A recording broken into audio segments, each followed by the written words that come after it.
আসসালামু আলাইকুম। আপনারা সবাই কেমন আছেন? আলহামদুলিল্লাহ আমরা ভালো আছি।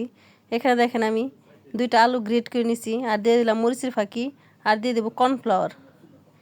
ঝটপট এই নাস্তাটা বানাবো। কর্নফ্লাওয়ার দিয়ে দিলাম, দিয়ে হাত দিয়ে কিন্তু এই যে ভালো মতো মেখে নিলাম।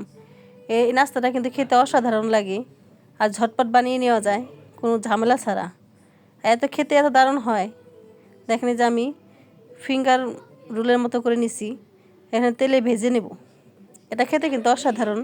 এই যে একটা একটা করে তেলে দিয়ে দেবো। এই আলুটা কিন্তু ছেড়ে দেবে না, কিন্তু বাড়তি অন্য কোনো মশলা দেওয়া যাবে না। এটা কিন্তু এরকমই মজা লাগে। একবার লাল লাল করে ভেজে নেব আর এই যে একটা একটা করে দিয়ে দিতেছি। এটা খেতে কিন্তু অসাধারণ আর বাচ্চাদের পছন্দ।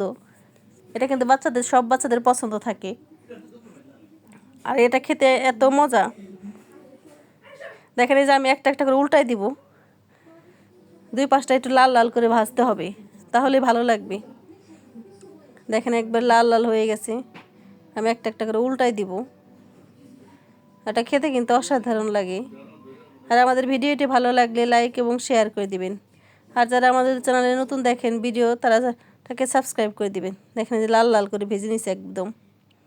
দেখেন কি সুন্দর কালার আসছে। যে একবার বানিয়ে খাবেন সে ভুলতে পারবেন না কখনো।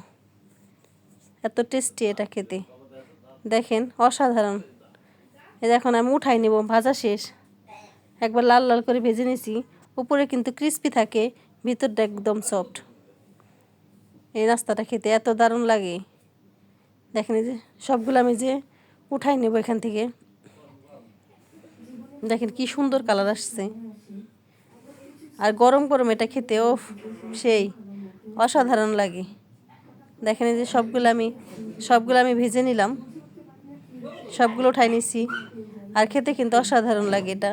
দেখেন এই যে, আর এই দিকে একদম এই যে ক্রিস্পি ক্রিস্পি, দেখেন এই যে ভিতরটা একবার সফট। আর আমাদের ভিডিওটি ভালো লাগলে লাইক এবং শেয়ার করে দিবেন আর আমাদের চ্যানেলটাকে সাবস্ক্রাইব করে দিবেন। আপনারা ভালো থাকবেন, সুস্থ থাকবেন। আল্লাহ হাফেজ।